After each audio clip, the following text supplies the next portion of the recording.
Welcome to today's American Security Project webinar. This is an on-the-record conversation that will be available for attribution. A recording of this conversation will be posted on our website. All audience members will be muted during the discussion, but please use the Q&A box at the bottom of your screen to ask any questions to the panelists. With that, I will turn it over to ASP CEO, Patrick Costello. Thank you, Matthew. Good morning, everyone. Welcome to today's virtual meeting. We all recognize that climate change is a global environmental threat whose growing consequences are already visible.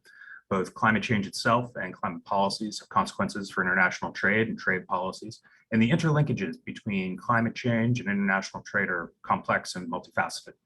The green transition must include greening global trade rules, otherwise climate issues could shift between countries, and there's a robust debate on how trade policy can support solutions to global warming and where there can be greater alignment between trade rules, trade policy, and climate change goals. For too long, climate and trade policymakers have operated in distinct silos, but the fact is that trade impacts climate. Regulation in one sphere will inevitably impact the other.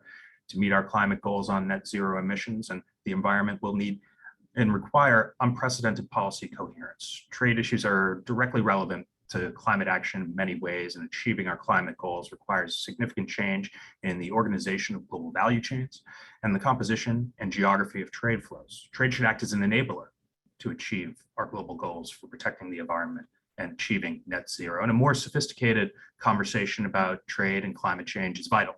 And we're here to bring you that conversation this morning with three truly distinguished panelists. Joining us from the other side of the pond is the Right Honorable Lord Barker of Battle. Sir, thank you for joining.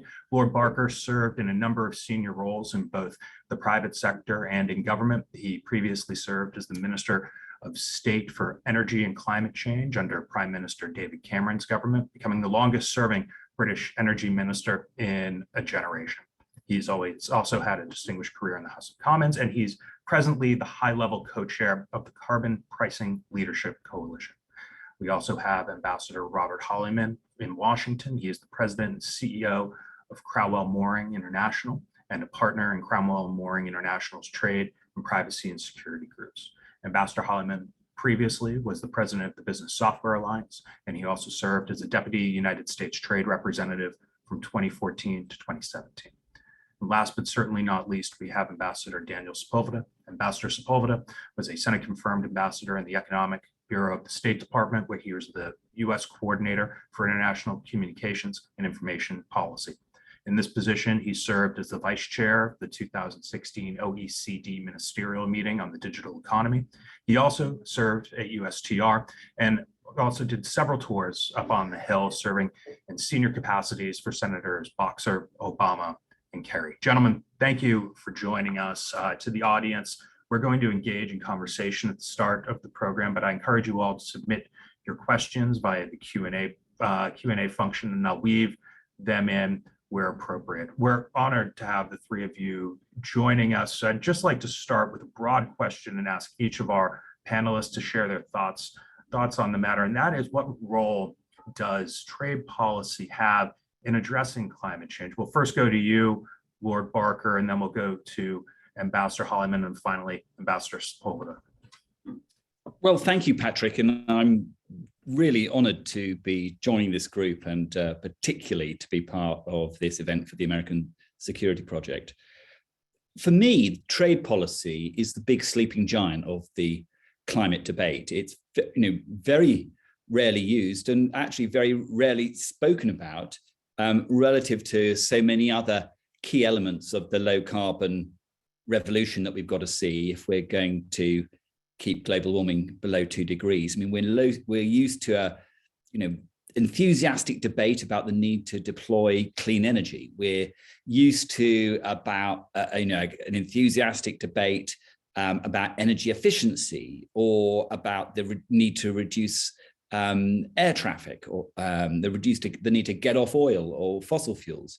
But overarching all of this is trade policy. And it's particularly relevant because we're not just talking about stopping doing certain things. We actually need to spur innovation and growth in whole new sectors. we need to grow existing young sectors, and we need to create new businesses that don't even exist today if we are to create a truly green global economy. And what's also true is that very few nations, certainly no major economy, has all of the solutions, all of the technology, all of the businesses within its own borders. And the supply chain for the new emerging green economy is certainly global. And what we need to do is ease the friction, open it up as much as we can. And unfortunately, at the moment, the geopolitical discussion around trade policy is dominated by sanctions and punitive measures, trying to, quite rightly deter aggression or deter bad actors. But there is actually a very positive role for trade as well that can very much be, if not part of the solution, help drive forward the solutions in shifting the global economy to a cleaner model that's going to help defeat climate change. Thank you, sir. Ambassador Holleyman? Absolutely, Patrick. I will add to that. And again, it's for me, it's a real pleasure to be here as part of this American Security Project initiative and with this great group of colleagues on the panel. I was struck by your comment about the fact that trade should act as an enabler of dealing with climate change. I think that is really the hallmark of what we should be discussing and what we should be doing. Clearly, it is essential that trade be a key element of how we deal with climate. But from a US perspective, it's complicated. And it's complicated because I will give a specific example. I was in the Obama-Biden administration as a deputy USTR.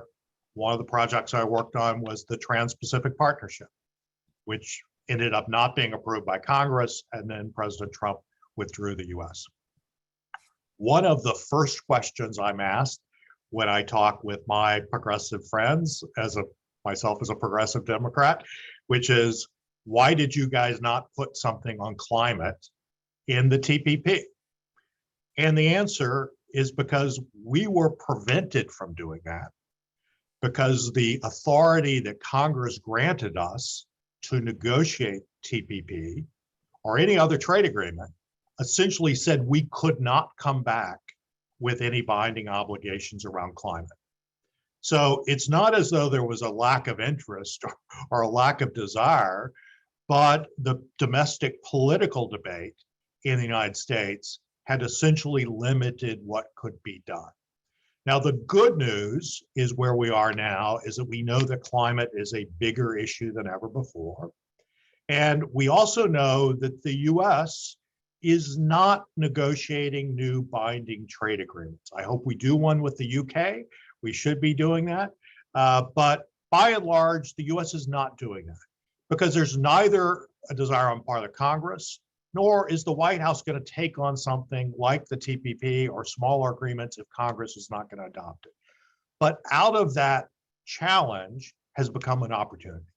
So the Biden administration has announced a program for the Indo-Pacific Economic Framework. There are now 14 countries that are part of this. Last week at the Summit of the Americas, I was in Los Angeles for that. He announced a similar initiative around Latin America. As part of that IPEF negotiation, there are provisions that address clean energy, that deal with clean technologies, that deal with greening of the economy, and that, yes, in fact, help us meet our climate objectives. So there are new mechanisms that are being used that, quite frankly, don't require the approval of Congress, but that allow the US to start putting climate front and center in our trade engagements. We have a new project that just came out of APEC, the Asia Pacific Economic Cooperation, around purchases of clean energy and others. So I could kind of go on, we'll talk about this later, but I want to say that this does have to be essential, but we don't always have to deal with climate and trade in the traditional way of adding it to a binding trade agreement. The US has to take this sort of challenge that we have domestically and be creative and find multiple ways of trying to accomplish the end result, which is what we need. Thank you. Thank you, Ambassador Holleyman. Ambassador Sepulveda, just kind of picking up on some of the themes that Ambassador Holleyman mentioned, I would like your perspective on broadly on the role that trade policy has in addressing climate change. But given the political dynamics on the Hill that Ambassador Holleyman articulated so well, what are some of the levers available within the executive branch, push and pull levers to better align trade policy, commercial policy, and climate goals? So thank you very much for the question, Patrick, and for the invitation. And it's good to join colleagues on this call. It's hard to add a lot to what Lord Barker and Ambassador Holleyman have said. What I would summarize and focus in on is a recommendation from I believe both gentlemen to ease the friction that exists in the supply chain and cross-border trade on clean energy products, goods, and services. And the flip side of that is that we need to inject some friction into non-clean energy products, goods, and services. And the best way to do that, the most economically efficient way to do that, is through a combination of a carbon tax and a border adjustment tax or tariff, a border adjustment tariff. And at the root challenge of all of this is political. It's ultimately political. We run in 2-year cycles. Our lives are lived in daily cycles. So though inflation is not an existential threat, it is an immediate threat. And it is what is on the minds of people in the United States. So if we were, and I believe we should, move forward with some form of either, as my former boss John Kerry tried in the Senate to do, a cap and trade agreement with Senator Graham and others, or do some form of carbon tax. I think it's Senator Whitehouse and others have talked about. You have to pair that with a mechanism to ensure that our people are not placed at a competitive disadvantage in the rest of the world. Now, it's fair enough to say this isn't isolated from all the other social issues that are not that are essentially economic externalities that we do not capture in the market. So we have the same problems in labor. You don't want to see in labor our workers exposed to competition from labor abroad that is substandard or puts them at such a disadvantage that your manufacturers just simply cannot compete in the world, right? So, I think we have tools. We have the reconciliation process. Reconciliation is not over. We have real opportunities to inject some policy incentives for wind and solar at home. We have mechanisms by which, if the EU, the United States, and maybe some other large economies can get around a generalized concept that this externality has to be captured through either one of these 3 mechanisms, we can move the world forward. But the biggest challenge is going to be internationally convincing our friends in the developing world, particularly in India and Brazil, but obviously in China, which is the largest polluter in the world, that moving towards a green economy isn't being done to disadvantage them. And putting all of those pieces together it's a diplomatic challenge, it's a scientific challenge, it's an economic challenge. And first and foremost, I would argue it's a political challenge, because climate, though being an existential crisis, is a 20 to 30-year existential crisis. Running for office is a today crisis, and it happens every 2 years, right? And so we need to find a mechanism to communicate that forward. I'm optimistic, however. I think that there's a lot of energy in the wind and solar community, but also in the Silicon Valley community. John Doerr was just out yesterday talking about the electrification of vehicles around the world as being a huge opportunity. And it's not just cars, you're talking about air transportation and others. There's real advancements in that space. And hopefully there's also real advancements in tech around solar and the ability to bring down the price of doing solar projects, and we'll see that move forward. But again, I think at the end of the day, because law is amendable, it's not going to be a situation in which any one party or any one group of Americans or in any other country can just roll over opponents. We're not gonna beat the other side. It's gonna have to be a negotiation over a transition that makes everyone whole over time, particularly losing communities and losing workers from a democratic perspective, which I still am. Great. Thanks, Danny. Lord Barker, I'd like to pick up and toss to you basically what Danny mentioned at the top, that we need to put a price on carbon. It's the most effective way to incentivize action on the global scale. And as I mentioned at the beginning, you're the high-level co-chair of the Carbon Pricing Leadership Coalition. So I just welcome your thoughts on that. And then I'll also invite comments from Ambassador Holleyman. Well, there is. But I'm going to throw a slight curveball. I think there is something we can do before we start putting a price on carbon internationally. You're absolutely right. The holy grail is to have a properly thought through, sensible carbon border adjustment mechanism. That's what the EU are doing. A parliamentary committee at Westminster published a report this week calling for the UK, now it's out of the EU, to do something similar. And it undoubtedly will emerge. But it's also, any carbon border adjustment mechanism is going to be fearfully complicated. And if it's going to be economy-wide, even if it deals with just certain priority sectors, and it's going to be full of unintended consequences. When you start putting up tariffs, you always risk those unintended consequences, and you even risk sparking a trade war, even with our greatest allies. That's possible. However, I think, and if you're a politician, as I once was before I entered the Elysium fields of the unelected House of Lords, if you're an elected politician, standing up and making a tub-thumping speech for a carbon border adjustment mechanism isn't exactly going to have them whooping in the aisles. But there is another cause, which I think is more politically saleable, and that is green free trade. Certainly in the UK, historically, free trade has been a huge political cause. In fact, it really began in the 1840s when Britain unilaterally abolished the Corn Laws, which put a duty on imported corn in order to make corn bread cheaper for the industrial masses. And in so doing, unilaterally ushered in a period of unprecedented historical growth, about 70 years until the First World War. And that is also easier. For example, I understand the difficulties of getting a big trade agreement through the labyrinthine machinations of the US Congress, really tricky. But it is, I believe, and I'll stand corrected, within the powers of the executive to suspend tariffs.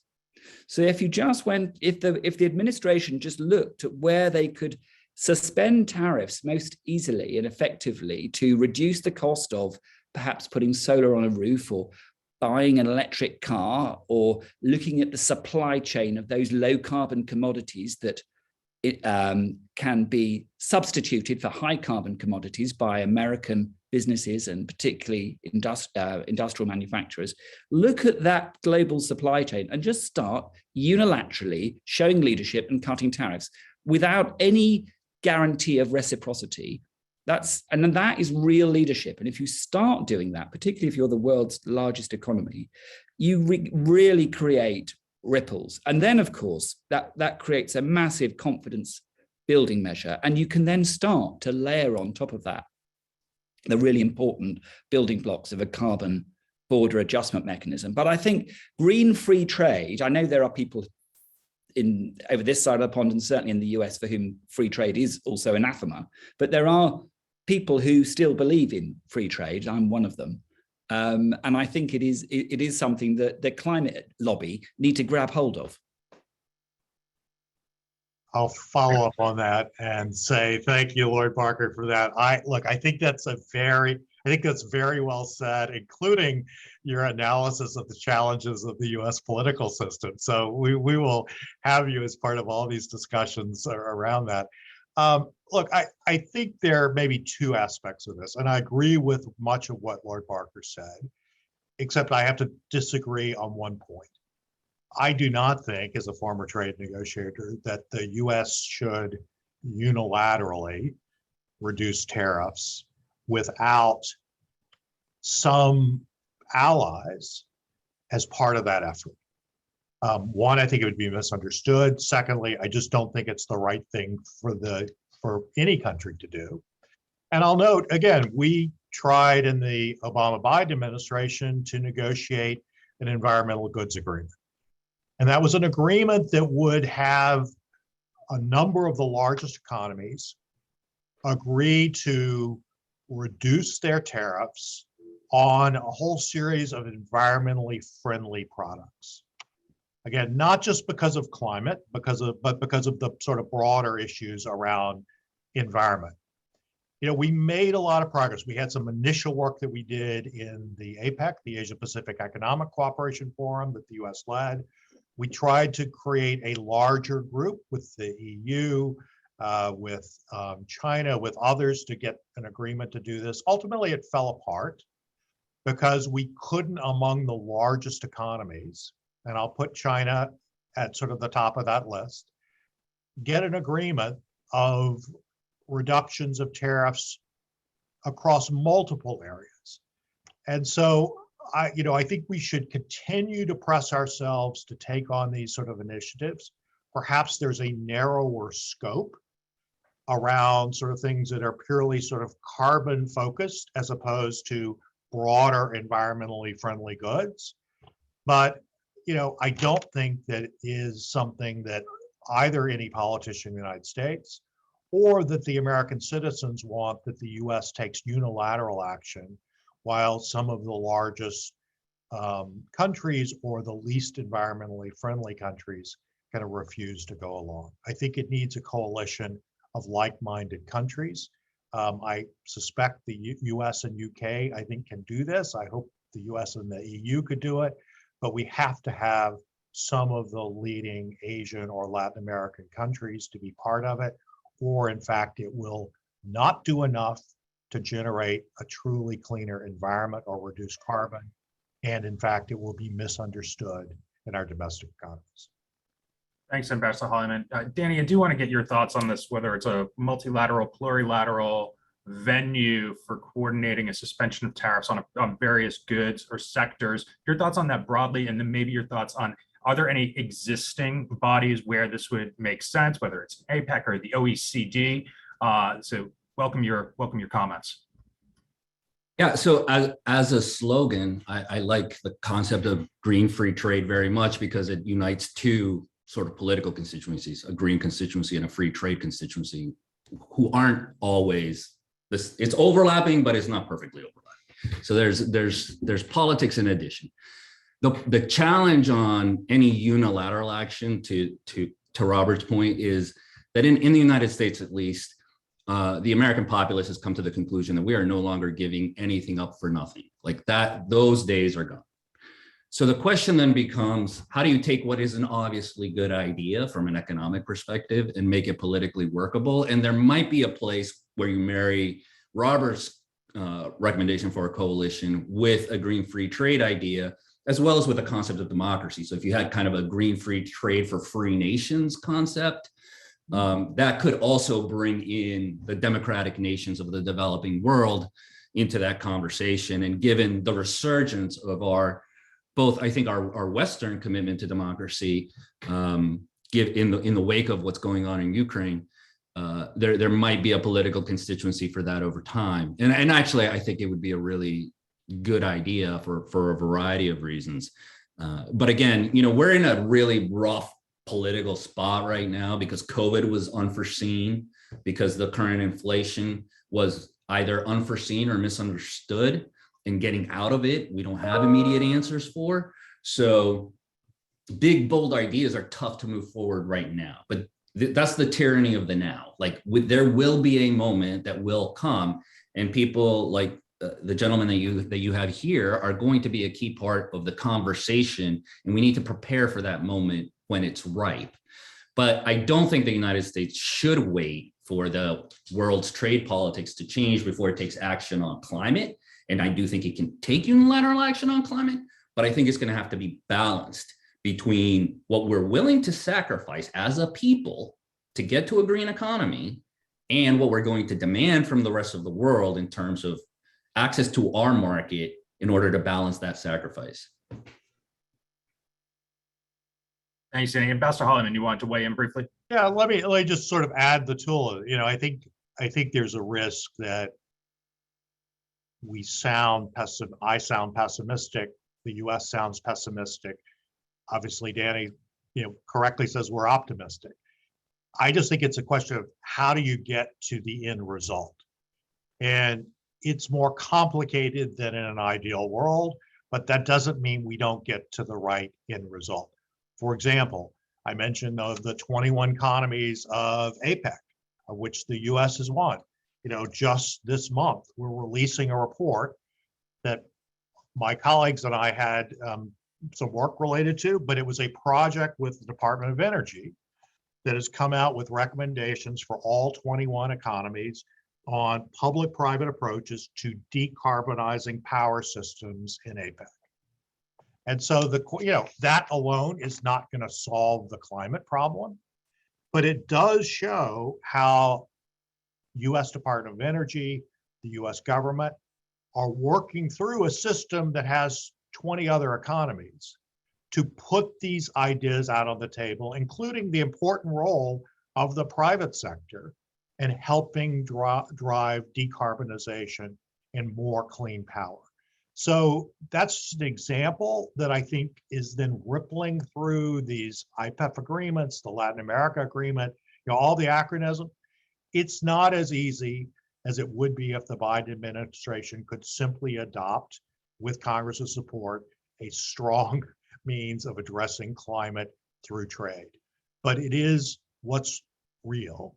And in fact, we see things like this happening every single month. And so I also think we need to give a lot of credit to the creativity of the US in trying to find a way to deal with this, even though it's not a perfect solution. Thank you, sir. I'd be remiss if I didn't note that this week is WTO week. Ministers from across the world are meeting in Geneva for the WTO's 12th Ministerial Conference. I know that USTR Ambassador Tai has outlined a long list of topics for the WTO to consider as part of a potential reform agenda, including climate change. I'm just wondering your thoughts on how the ministerial conference can be used to maybe change how the world deals with trade and climate change. What might the role of WTO be in making trade a part of the solution in addressing climate change, noting the institutional issues that are very, very present within the WTO as an organization. Lord Barker, I'll toss that to you first, and then I'll welcome other comments. Sure. Well, I think for me, I'm not a tradeologist or a professional, and these gentlemen here know far more than I do. But what I think is clear is that you need all of those Bretton Woods institutions in Washington to be much more joined up. So it's not, green trade isn't just, and spurring green growth around the globe isn't just something that can be left to the WTO. You need the WTO to be linked up with the IMF. You need the IMF to be linked up with the World Bank. You need the World Bank to basically, embrace all of the key institutions that make up and support the global economy. And to date, the fact that even though they're sort of parked around the corner from each other, there's been very little interaction between those on this all-important agenda. So you need, my advice for the WTO would be to sit down with your colleagues from these other critical institutions and work out a common set of priorities and then an action list for each of your respective institutions. And I think ministers from governments around the world are really well placed to deliver that message, because ultimately they are the paymasters of those institutions, and they've got to basically say, hey guys, bang those heads together and start talking. And certainly in Glasgow at COP26 last year, I hosted a panel for the heads of those respective institutions, plus Christine Lagarde and a number, and also Ursula von der Leyen from the EU, President of the EU. And there was agreement that there needed to be that joined up approach. Whether or not there has been any attempt to really follow through on that, or whether that's just another fine statement made at a international conference, I'm not sure. But if we're going to make real progress on climate, there has to be progress.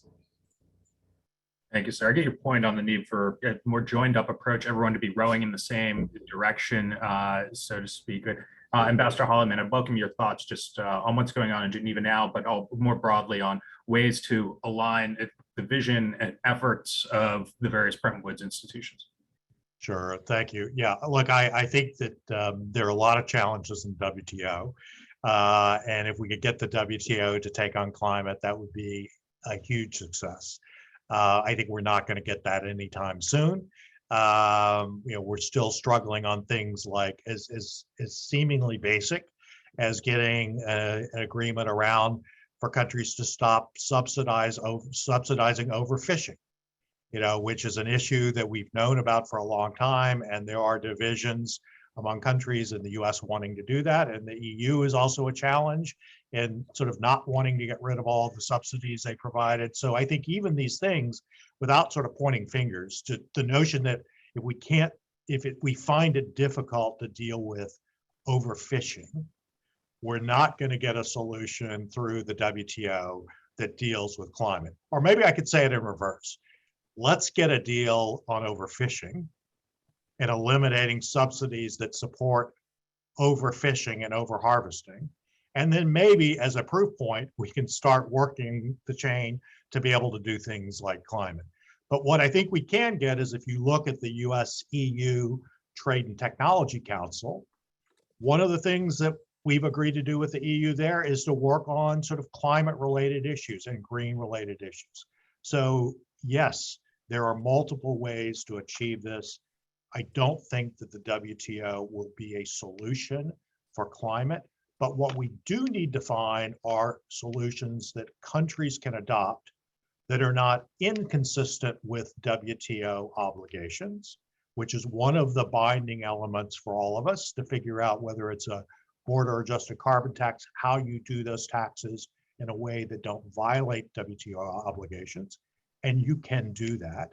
And we also need to have the right sort of plurilaterals alongside the WTO, whether it's things like the environmental goods agreement or a climate agreement that doesn't require the unanimity of all WTO members, but allows us to move forward. Thank you, sir. I'd like to pivot the conversation slightly to something I mentioned at the top, and that's this bureaucratic siloing effect. You all have spent a significant amount of time serving directly in government, but also around the policy ecosystem in your respective capitals. So I'm just wondering, trade and climate policymakers, again, they've traditionally worked in separate silos. My observation from the Biden administration is that that's a signal from the top to break down a lot of those silos, but I think that there is still a bit of rigidity within the bureaucracy that might prevent the type of coordination, consultation, and interagency conversations that are necessary to move this forward. So Danny, I'll toss this to you. You've sat in a number of different roles within the executive branch, as well as up on the Hill and observing from there. So your thoughts on ways to effectively try and break down these silos. And then Lord Barker, I would be delighted to get your perspective on what these silos look like in the UK. So I had the privilege of working on the Biden transition. And the Biden transition from the beginning and its work through the administration to date has asked every agency to make climate change a priority for that agency. And that hasn't been true historically. But there is a real challenge in the sense that professionally, we tend to grow up in certain communities and develop a depth of expertise in that thing, right? Like trade is very technical, and Ambassador Holleyman has deep expertise in trade. Lord Barker has deep expertise in climate, right? And so what you need to do is find a place where you can unite a community of people who respect each other and have different expertise and can get to yes on a path forward. You see this also, I think our traditional institutions, it's a little bit, it's been time for a while to revisit them. But if you look at the Senate, for example, trade runs through finance, right? The finance committee. And that is separate from commerce, labor, and environment and public works, all of which have their own communities. And you get these sort of ecosystems of influence that grow up around each of these institutions. You see the same thing in Geneva, where I went many, many times because I was the lead representative to the International Telecommunications Union. And each of these institutions has its own community and its own ecosystem of influence. And so, breaking down silos is something we need to do both at the international level and at the domestic level. I think that you're seeing more and more of that. You're seeing people who have a depth of expertise in one area, but workable expertise in another, and working collaboratively with people that they trust and like to defer to them in those places where they have expertise, and you start to build coalitions of the willing in that space. And I want to sort of go back to one of the things that Ambassador Holleyman said, and I was reminded of what President Obama used to tell us when I worked in the Senate office, and he would say, better is good. Yeah. Like, we need to start making incremental progress every day towards an end goal. There isn't going to be a knockout punch. We're not going to tech our way out of this problem. We're not trade our way out of this problem. We're not going to science our way out of this problem. It's going to require all of these communities coming together and working towards a solution, while acknowledging and communicating to the people that they serve that it can work in their interest and that it will be designed to work in their interest. Thanks, Danny. I like that. I'll adopt that. Better is good. Incremental approach is not bad. Lord Barker, your thoughts? Well, I absolutely agree wholeheartedly with that. And I think you need that relentless optimism with a huge dose of pragmatism. And clearly there is a role for the climate mafia, the trade experts, everyone that sort of works across these agendas to socialize these ideas and work more cooperatively and constructively together to forge these agendas. But ultimately, this does come down to political will, because the people in the engine room can bang away as hard as they can, but if they're ultimately you haven't got the people at the top giving those very clear direction, it's not going to amount to anything. Certainly, when I was in government, if ever that it really relied upon my Prime Minister, as was then David Cameron, to give that clear and consistent direction. It wasn't enough to make a speech and then forget about it. It had to come back and keep delivering on that. So I really think that political leadership at the top, and occasionally that can mean, I sort of do disagree with the ambassador, I think that can mean acting unilaterally. Secretary Kerry, of whom I'm a huge admirer, has this terrific initiative called the First Movers Coalition, where he's asking sectors which are log-jammed, he's asking individual companies, rather, within sectors that are log-jammed, to put their head above the parapet and unilaterally take action. Well, I think if it's good enough for whole swathes of the economy, then that sort of leadership is good enough for governments too. And occasionally that should happen. But I do think you can be smart how you do that. Just coming back to my green free trade point, you pick the tariffs or you pick the issues where there's going to be a direct benefit to the consumer, to the US consumer's pocket, because if you reduce the tariff or zero tariff something, the net result should be something gets cheaper for the consumer. Now, that's not going to be unpopular, but you've also got to be smart. You don't want to do that in areas where you're going to directly hit a lot of homegrown production or homegrown businesses. So you could, given that you're only talking about selectively choosing which industry or which product to zero rate to begin with, you could do or should be able to find examples that both deliver a win for the consumer but don't conversely disadvantage home businesses.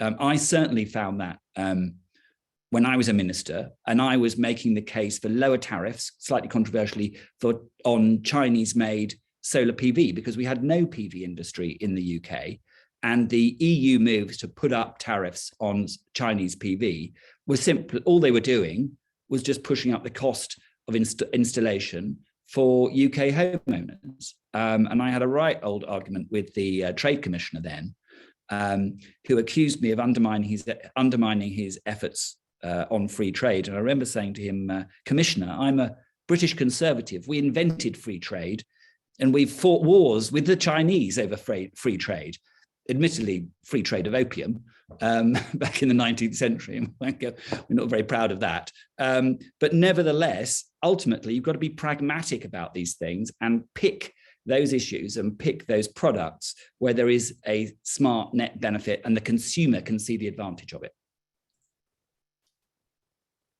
Thank you, sir. Ambassador Holleyman, just wonder if you have any thoughts on this. I've got another question or two I might pose to the group before we close out. I like the idea that Danny said. I think we need sort of trade and climate negotiators, and we need to create sort of this new environment where we join together, but also create a kind of an entire new cadre of people who are equally versed in both. All three of you gentlemen have struck a rather optimistic tone, and I appreciate that, but I'd like to maybe inject a bit of pessimism, a bit of realism. Right now we have incredible inflation in the United States, 40-year high. The American people, to Lord Barker, your point, we need to demonstrate benefits to consumers. The American people, and I'm sure the British people, are also suffering from extremely high energy prices. There's a lot of pain, not only at the pump, but at the checkout aisle in grocery stores, as we're seeing inflated food prices as well. So I'm wondering, when we're talking about political will, and we're talking about the shape of a conversation at the political level, I'm just wondering if it maybe in part due to inflation, in part due to the war in Ukraine, has the climate agenda been slightly derailed? Or can we use this moment in time, this acute attention that is being placed on food security, energy security, climate security, to maybe try and raise awareness about these issues, but also accelerate some trends that are already in place? I'd welcome thoughts from all of you. I'll go in the reverse order in which we open the conversation. So I'll go Danny to you, then Robert, then Lord Barker. So look, the situation is what the situation is. You try to take this moment and use it as a teachable moment, but you got to put first priorities first, and the first priority is making the transition through this period post-COVID in high inflation easier for the American people. But I am optimistic because, well, one, you have to be to survive in this business, and two, because over time I have seen the democratic process work, and I've seen it work across both social and economic issues, and we have overcome, more challenges, I believe, as a people over the last 20 or 30 years than at any time prior to that. And so as a result, I'm optimistic about the future. I'm a little bit chagrined about the current moment, right? But again, I'm a fundamental believer in both our institutions and democracy and in the goodwill of people to come together and solve problems. I'll just add that the Biden administration is certainly considering whether there are any of the tariffs that President Trump imposed on Chinese goods coming into the US, and whether some of those tariffs should either be eliminated or reduced. That could have some potential benefit for environmentally friendly goods coming in from China to reduce the cost. I mean, climate's not going to be the driver of that, but I think this is sort of an early interesting test. The reason that's being considered is because some of those tariff taxes that were imposed have some implications for inflation in the United States. They're not the driver. They're not even the principal, majority cause, but there may be some things in the margins where cutting those taxes that Americans are paying could in fact bring down some prices in the short term. That could become a learning exercise for how to do this on things in other climate related, climate friendly, or even sort of green free trade area, as Lord Barker said. Lord Barker. Well, you're absolutely right. It's undeniable that the terrible events in Ukraine, coupled with the post-COVID economic malaise around the world, have pushed climate off the front pages of newspapers and the general discussion in the media. And working families, whether in the US or the UK, are having a really tough time now, and it's going to get worse. But the solutions that we have been advocating to fight climate are almost more relevant now than they were 12 months ago. I mean, you mentioned I chaired the Carbon Pricing Leadership Coalition. Well, why do we want to price on carbon? In order to even the scales between high carbon fuels and historically more expensive low carbon fuels and products and services. But we currently sit at a time with record high gas costs, fossil fuel costs going through the roof. It has never been a better time for the consumer to actually save money by investing in energy efficiency to make their home less reliant on heating and cooling, and get the latest appliances in to save money. It's never been a better time to switch to an electric vehicle. The economics around electric vehicles have been transformed by the latest huge surge in gas prices. I know that because I'm on the board of an electric vehicle infrastructure developer in the UK, and the interest in our product in the whole EV sector is going through the roof. So you've got to hold on to that optimism and realize that these different economic forces do actually provide a massive spur to the anti-fossil fuel economy, if you can call it that. And it's up to government to make it easier and smoother for consumers to grab those solutions, and make it attractive for them to get off dependency of expensive gas, of expensive fossil fuels, and many of the other things which are really causing a squeeze on household budgets. Great. Well, gentlemen, that's all the time we have for this morning, or for you, Lord Barker, this afternoon. I appreciate you all joining us. I thought we had a wide-ranging and actually somewhat optimistic conversation. So I appreciate you guys injecting a sense of optimism into our dialogue this morning. To our audience, I hope you found this informative and enriching. I certainly did. But again, gentlemen, thank you very much for taking the time, and be well. Thanks, Patrick. It's been great. Thank you. Thank you.